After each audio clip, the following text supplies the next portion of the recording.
Assalamu alaikum wa rahmatullahi wa barakatuh, msikilizaji wa 94.7 Al-Alama FM. Karibu kwenye nuru ya Quran ya Dhulqada 21 mwaka 1447 Hijiria, sana tarehe 8 mwezi Mei mwaka 2026. Tuko katika miezi mitukufu ya kalendari ya Kiislamu, ambapo tunaanza mwezi huu, kisha tunafuata Dhulhijja na baadaye Muharram, na baadaye tutakuja kutafuta mwingine wa Rajab, katika ile miezi ambayo Mtume Muhammad sallallahu alaihi wasallam aliorodhesha kuwa ni miongoni mwa miezi mitukufu katika kalenda ya Kiislamu. Hii ni nuru ya Quran ambayo nakujia kila Ijumaa kuanzia 9:30 alasiri mpaka 10 kamili jioni. Ni nusu saa ambayo inahusika katika kuzungumza mijadala mbalimbali ambayo inahusiana na dini adhima ya Kiislamu. Mimi ni binti mzee Haji, jina la kwangu Zawia.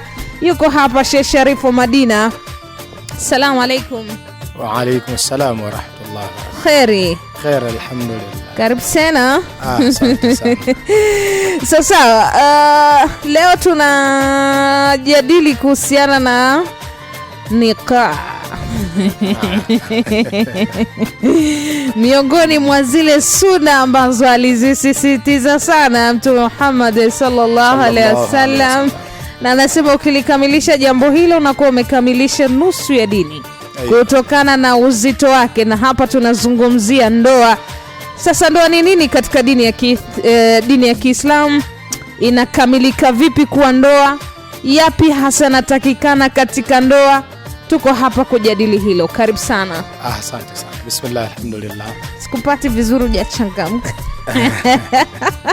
Mambo ni mengi. Sawa. Ama kama tulivyokubaliana, tunapozungumza kuhusu ndoa ni nini, ulama wameigawanya ndoa katika mapande matatu.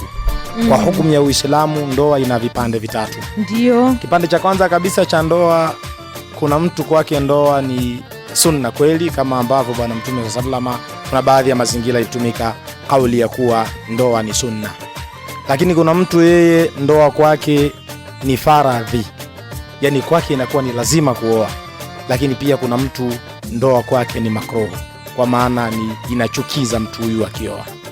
Ama mtu ambaye kwake ndoa ni sunna ni yule mtu ambaye amefikia uwezo wa kuoa, kwa maana uwezo wa kiwiliwili wa kuoa, lakini pia akawa na uwezo wa kuoa wa kimali. Kwa sababu tunapozungumza kufikia uwezo wa kuoa, kwenye hadithi ya bwana Mtume Muhammad sallallahu alipowaita kundi au kusanyiko la vijana, akasema atakayefikia katikati yenu nyinyi uwezo wa kuoa basi na aoe. Alikuwa amechukua vipande viwili, kipande cha kwanza cha uwezo wa kiwiliwili, kipande cha pili cha uwezo wa mali. Lazima mtu awe anacho cha kuweza kumudu hiyo gharama ya ndoa, kwa maana ule uwezo wa kujilea nafsi yake na kumlea yule ambaye atakuwa amemuoa.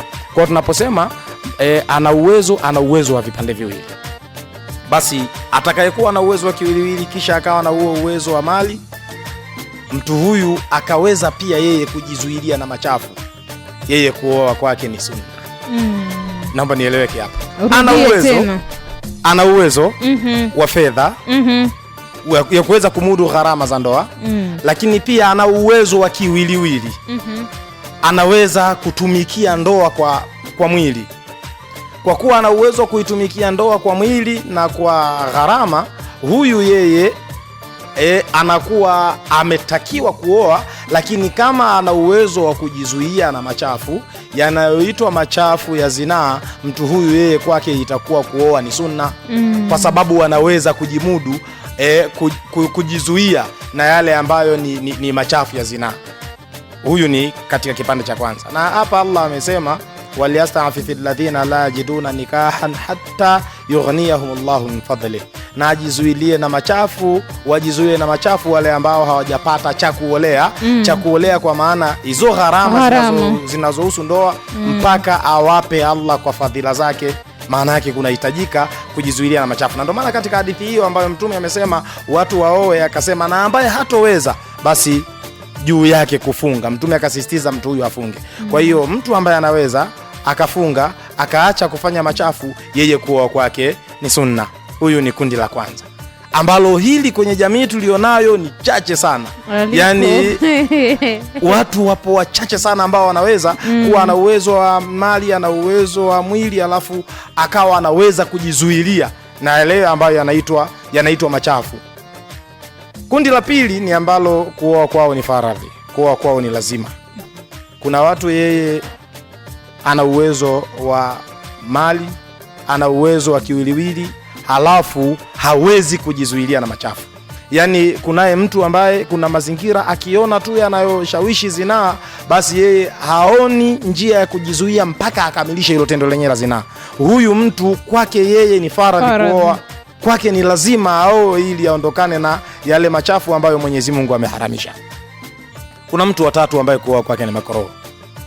Japo pana mkinzano kidogo wa ulama, lakini mtu huyu ni yule ambaye yeye hana uwezo wa kiwiliwili, hana uwezo wa mali, halafu akaoa. Mtu huyu inamchukiza Mwenyezi Mungu. Yani nikaenda kumchukua binti wa watu huko, walikuwa wanakunywa chai na maandazi asubuhi, mchana anakula chakula cha mchana kizuri, jioni anakula vizuri, alafu nikaja kwangu nikawa namlisha chakula mlo mmoja. Mimi kuoa kwangu huku kumekuwa ni makruh, ni machukizo. Lazima kuna mazingira niweke sawa, niwe na uwezo wa kumudu vipande vyote, kipande cha mali na kipande cha kiwiliwili. Naweza kutumikia hiyo ndoa kiwili changu. Sina maradhi. Kuna watu wanayo maradhi ambayo hawezi kumudu hayo yanayoitwa ndoa. Sasa kwa sababu hawezi kumudu yanayoitwa ndoa, basi huyu kuoa kwake itakuwa ni makruh. Hapa tumeanza kufungua mlango tu wa ndoa. Nilisema mada ya ndoa ni pana sana. Kwa hivyo watu hawa aina tatu, tunasema huyu aina ya kwanza yeye haiwi lazima kwake. Haiwi lazima, sunna. Ni sunna. Wa pili yeye inakuwa ni lazima kwake. Huyu wa tatu hatakiwi kuoa. Yani hata mke mmoja huyu Allah anachukia, kwa maana umeoa alafu unaionyesha tu jamii kuwa umeoa alafu unashindwa kumudu yale yenye kuitwa ndoa. Ndoa ni ibada, lazima itekelezwe sawa sawa. Kwa hiyo haruhusiwi kuoa. Huyu haruhusiwi kuoa. Yani na shida za kiwiliwili, au mimi sina chochote, yani kuoa kwangu mimi najua nitatesa binti wa watu, sitakiwi kuoa. Asa ile utulivu ataupataje? وَلْيَسْتَعْفِفِ الَّذِينَ لَا يَجِدُونَ نِكَاحًا حَتَّى يُغْنِيَهُمُ اللَّهُ مِنْ فَضْلِهِ. Wajizuilie na machafu. Mwenyezi Mungu amesema hivi, wajizuilie na machafu wale ambao hawajapata cha kuolea mpaka Mwenyezi Mungu awape kwa fadhila zake. Ni aya katika surati An-Nur. Kwa anatakiwa ajizuie. Ajizuie kivipi? Ndio Mtume anasema funga. Wallahi billahi wa tallahi, mimi ninao uthibitisho kwamba mtu ambaye anadumu na funga Jumatatu na Alhamisi yumo katika saumu, masiku meupe yumo katika saumu, masiku ya matukio na mwezi wa Ramadhani, yeye mambo hayo yenye kuitwa machafu ni ngumu sana yeye kuyaendea. Sasa kwa sababu ya hivyo, ambaye hajafikia uwezo wa mali basi ajizuie. Akioa huyu na hajafikia, kwa mujibu wa aya hii, na ulama wameunganisha aya hii na maneno ya Bwana Mtume sallallahu alaihi wasallam, inaonekana mtu huyu ni makruhu kuoa. Sasa tunaenda kufungua mlango wa ndoa kwamba ndoa ipoje kwenye utaratibu wa Kiislamu. Kwa sababu leo kwenye jamii tulionayo kuna ndoa na zote zinaitwa ndoa, na Uislamu unazitambua ndoa hizo. Kuna ndoa ambazo zimekataliwa lakini Uislamu umezikataa. Zipo ndoa ambazo ni ndoa za kimila, zipo ndoa za Kiislamu, zipo ndoa za dini zingine. Kuna watu huwa wanastaajabu hapa tukisema Mkristo akifungia ndoa kanisani akaja kwetu akasilimu, ndoa yao ile inaeleweka. Maana yake Mwenyezi Mungu anaijua kuwa ile ni ndoa. Walifunga ndoa za kimila huko, wakaja wakawa wanaishi ndani ya ndoa ya kimila, wakaja wakasilimu, wakawa Waislamu, ndoa yao ipo. Isipokuwa ndoa ya dini tofauti, ili na lenyewe lina mapana kidogo, kwamba mimi ni Muislamu nikamtafuta binti ambaye ni dini tofauti, tukaenda kufungia ndoa mahakamani. Inafahamika kuna ndoa zile zinakuwepo za kiserikali. Ile itahesabika kuwa ni ndoa kwenye jamii, lakini kwa utaratibu wa sharia ya Uislamu ile yenyewe sio ndoa. Ila kama nitakuwa kuna kipande hapo nimekiacha, kuna ndoa za kimila. Kuna ndoa za kimila za mimi ni Muislamu hivi na kuna binti kule Muislamu, nikaenda kwao nikapeleka posa, halafu nikatoa mahari, halafu lile tendo la tukio la ndoa lenyewe la umekubali kumuoa umekubali kuolewa likawa halijafanyika, wakatupatia. Maana yake kuna utaratibu, ukienda kwa wabena wengi hapa utasikia wanaazima binti, wanamuazima binti. Ni jambo nimeliona kwa kabila la wabena hapa. Anaazima binti, anakuja kukaa kwanza kwa huyu mtarajiwa wake, yani mumewe mtarajiwa, wanakaa kwa muda fulani wakifanya maandalizi ya ndoa. Lile linaitwa zina na haithibiti katika sheria ya Uislamu. Sawa. Kwa ndoa za namna hiyo nilizozitaja zinafahamika kisheria, na ulama wamekubaliana kuwa ndoa ya namna hiyo kwenye jamii ya Kiislamu yenyewe haina shaka. Uislamu unatambua ndoa kama nini sasa? Wow. Swali zuri sana. Ndoa ni taasisi miongoni mwa taasisi kubwa sana za kiibada. Yani nikisema hivi si nifafanueje nieleweke. Kwenye Uislamu tunasema tunazo ibada ambazo zenyewe zinamuhusu mtu binafsi, na kunazo ibada ambazo zinawahusu jamii kiujumla. Sasa ndoa ni taasisi, ni ibada ambayo inahusiana na mume na mke, ndio maana nikaita taasisi. Ndoa ni ibada inayohusiana na watu wawili. Lazima papatikane watu wawili, muoaji na muolewaji kwanza, ndio ikamilike ndoa. Japo kunavyo vipengele vingine ambavyo tunasema sharti za ndoa. Kwenye ndoa papatikane nini na nini na nini, tutakuja kuvieleza. Lakini kwenye maneno ya sawasawa mepesi, ndoa kwenye utaratibu wa Kiislamu ni taasisi ya kiibada ambayo ina ibada ndani yake wawepo watu wawili. Ibada hii haifanyiki na mtu mmoja. Siwezi kuwa peke yangu halafu nikasema natekeleza ibada ya ndoa mimi peke yangu, haiwezekani. Lazima awepo muoaji na muolewaji wa mwanzo. Ndio utaratibu wa kisheria ipo hivyo. Hawa wawili wanatakiwa kuwa na sifa zipi? Aiyo. Muoaji wa Kiislamu anatakiwa kuwa amekamilisha vigezo na sharti za Kiislamu za kuitwa mume. Akiwa kwanza awe ni muoaji, awe baligh. Sio muolewaji. Hapa kuna naacha kipolo. Nitakieleza baadaye. Muoaji awe amefikia baligh, awe na akili timamu, awe ni Muislamu mcha Mungu, awe anajua ndoa ni nini. Huyu muoaji. Kwenye kujua ndoa ni nini? Awe anajua ndoa ni nini muoaji. Muolewaji kama ataolewa, unajua sheria ya Uislamu hapa kuna kitu hakijaelewekaga kwa jamii. Sheria ya Uislamu haijaikataa ndoa ambayo mimi nimekubaliana na baba wa binti akiwa bado hajabaligh, nikaenda kukubaliana na baba, bwana nataka nimuoe binti yako, akibaligh utanipa tu. Yeye ameshaolewa. Hii sheria ya Uislamu haijaikataa. Japo ukija kwenye sheria zingine inaonekana yule amenyanyaswa na hivyo, lakini sheria ya Uislamu inaruhusu, inaitambua ndoa hii, na ndoa hii imewahi kusababisha kuna watu leo wanasema vibaya kuhusiana na bwana Mtume Muhammad sallallahu alaihi wasallam. Lakini mimi nasema tu watu wao hawajui tu kwamba hata katika nchi yetu hii yapo makabila yanafanya hivyo. Yani leo ukienda kwa Wamasai ni kweli binti wa miaka 3 anaolewa. Muradi tu mimi nimemuona yeye amekidhi vile vigezo vyangu ambavyo navitaka kutoka kwake, mpaka nikamuita yeye mke. Basi namuoa, anakaa kwao, anakaa mpaka muda ambao amefikia kuwa mke wa kwenda kwenye matumizi ya ndoa, basi anakuja kwenda tu kwa mumewe. Utaratibu wa sheria ya Uislamu, muoaji anaweza akawa hivyo, muolewaji akawa vile, alafu ndoa hii ikawa imesui kwenye sheria ya Uislamu. Ama tuende moja kwa moja kwenye uchumba wa Kiislamu. Kwa kabla ya ndoa kuna uchumba. Kuna uchumba. Na uchumba ni sehemu ya ndoa. Ni sehemu ya ndoa. Kwa sababu siwezi kutoka tu huko nikamtafuta binti kule alafu nikasema tu bwana mimi namuoa yule. Alafu nikawa nimemuoa bila kuwa kunazo njia ambazo zimepita. Haiwezekani. Kwa stage ya kwanza ya ndoa ni uchumba. Ni uchumba. Au kukutana. Kukutana hakupo kwenye utaratibu wa Uislamu. Pameruhusiwa mtu kwenda kumkagua mchumba wake baada ya kuwa amechumbia. Yani kwenda kumtizama, kumkagua, na kwenye sema maneno ya Swahili bwana leo wanaendaga mbali kidogo. Naweza nikasema kamkagua alafu akachukua kwa upana. Kwenda kumtizama, yani ilikuwa wenzetu walikuwa anaweza mtu kuja tu kwa Sharifu wa Madina, kwamba Sharifu wa Madina nasikia na binti, basi naenda kwa Sharifu wa Madina, bwana mimi nataka kuoa binti yako. Hamjui sura, hamjui yupoje. Utaratibu wa sheria hii haijakataza, ila anaruhusiwa sasa huyo bwana, baada ya kuwa amekuja kwangu nikamkutanisha na binti yangu akiwa na maharimu wake. Hapa tunafungua mlango mwingine. Ni nani maharimu wake? tumefungua mlango mwingine kabisa. Lakini ndo kwenye uelekeo wa kuijua ndoa ni nini. Kwa hiyo uchumba, ili nieleweke vizuri hapo kwa dunia ya leo sasa, ambayo watu tunaonana, tunafahamiana, sitakiwi mimi kwenda kutaka kumuoa binti wa mtu kwa kukutana naye mimi na yeye wawili peke yetu. Mtume sallallahu amekataza hilo. Mtume sallallahu katika hadithi sahihi amekataza mwanamume wa Kiislamu kukutana na mwanamke kwa ajili ya kukubaliana ndoa au kwa ajili ya mambo yote yale wakao wao wawili tu peke yao. Utaratibu wa Uislamu umekataza jambo hili. Kuna wanawake pia wanaenda kusema kwamba wanamfuata mwanaume, naomba unioe.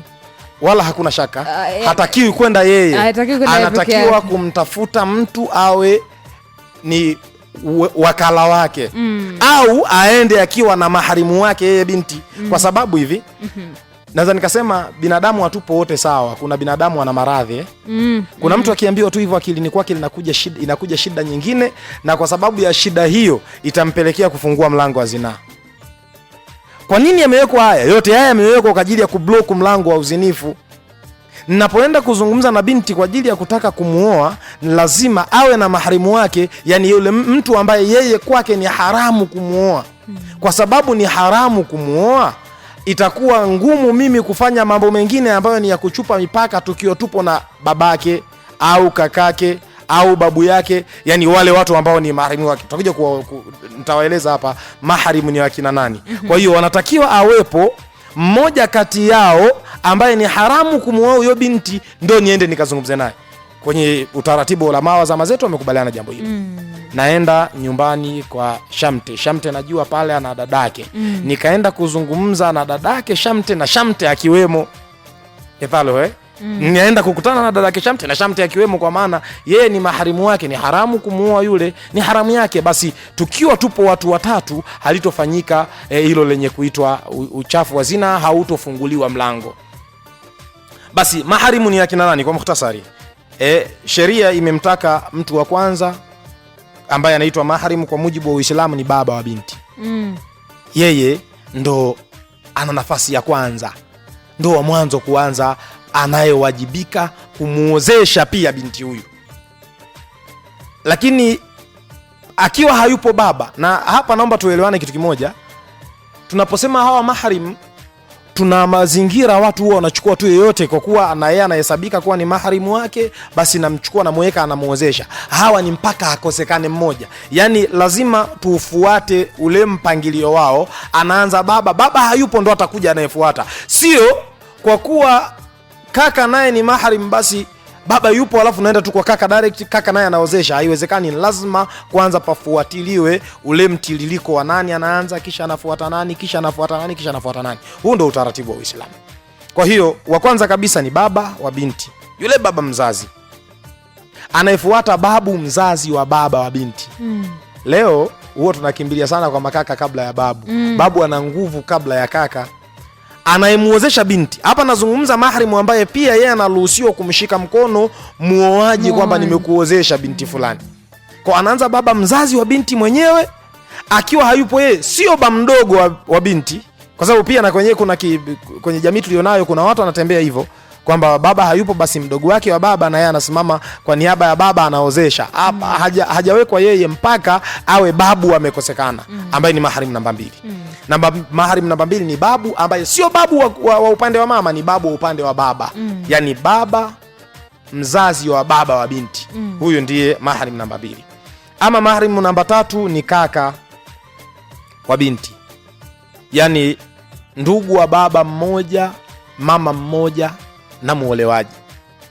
Kaka ambaye yeye ni baba mmoja, mama mmoja na binti ambaye ndo muolewaji. Kisha anayefuata namba 4 ni kaka wa muolewaji wa baba mmoja, mama tofauti. Taratibu za kisheria ya Uislamu zimeruhusu ndoa ya mke zaidi ya mmoja, ndio maana limewekwa hili. Baba mmoja, mama tofauti. Huyu ni mahrim namba 4. Mpaka akosekane huyu kaka wa baba mmoja, mama mmoja, ndo atakuja kaka wa baba mmoja, mama tofauti. Lazima cheni ifuatiliwe. Kisha baada yake anakuja mtoto wa kaka. hapa bado hatujafika kwa baba mdogo. Lakini leo mababa mdogo ndo wanakuwa wana nguvu. Wanapewa kipaumbele. Wanapewa kipaumbele kabla ya hawa. Sasa hapa tunazungumza anakuja mtoto wa kaka wa baba mmoja mama mmoja. Yaani mimi sina dadangu. Ndio, ambao umezaliwa tumbo moja. Tumezaliwa tumbo moja. Halafu mimi nikawa na mtoto wangu wa kiume. Mimi sipo. Kwenye ile cheni ya mahrim wamekosekana wote. Inafuata nafasi ya mwanangu mimi kumuozesha shangazi yake. Pameleka? Kwenye mahrim yupo mtoto wa kaka ambaye atamuita muolewaji shangazi. Mtoto wa kaka wa baba mmoja mama mmoja. Lakini pia baada yake anakuja mtoto wa kaka wa baba mmoja mama tofauti. Tupo na nafasi ngapi hiyo? Ya 6 hii. Mtoto wa kaka wa baba mmoja mama tofauti.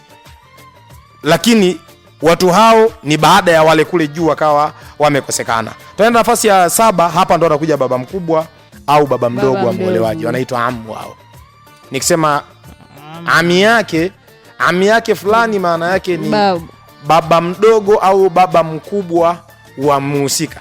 Mimi babangu wale wadogo zake mimi ndo yule anaitwa ami yangu, ambaye kutoka kwake ndo limetoka neno ibn am. Waswahili wasema binamu. Hapa kuna somo lingine linatakiwa liwepo kwamba binamu ambaye anaruhusiwa kuolewa hapo sio mtoto wa shangazi tu. Yaani sio kweli kwamba anayeolewa binamu kwa mujibu wa sheria Uislamu imeruhusu sio mtoto wa shangazi. Yaani mtoto wa babangu mdogo mimi sheria inaniruhusu kumuoa, ndo ibn am. Sawa. Sasa hapo umegusia wale ambao wanapaswa kuwafuata kwenye stage ya uchumba.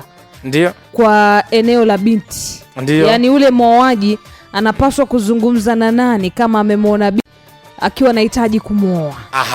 Kama ilivyo cheni ya hawa tuliyowasema hivyo. Kwenye kumuozesha pia ndo hawa ambao wanatakiwa kuwepo. Akikosekana huyu basi atoe ridhaa kwa huyu, atoe ridhaa kwa huyu, atoe ridhaa kwa huyu. Au awe hayupo, ameshafariki afu panaangaliwa ile cheni yupo. Kama hawapo hao kwa mfululizo wao ndo wale maharimu ambao wanatakiwa kusimamia jambo hilo kwa utaratibu wa kisheria. Muda tumeisha na bado tuko kwenye uchumba. Tumegusia tu kidogo kuhusiana na maharimu hao ambao kwa kijana umemwona binti unamtaka, basi unapaswa kupita njia hizo ili kufika na kuanza taratibu zingine. Bado tuna mada hii na tutaendelea nayo Jumaa ijayo panapo majaliwa Mwenyezi Mungu. Lakini kwa sasa muda wetu umemalizika na tunapisha hapa hesabu za kutwa. Mimi ni binti Mzee Haji, jala kwangu Zawia. Tutakuja kugusia hapa kwenye uchumba, kuna maswali mengi sana. Kuna mambo ya kutambulishana na mambo mengineyo mengi, na kuna mambo pia kutunzana. Kwa hiyo tutakuja kuyajadili hapa kwenye Nuru ya Qur'an.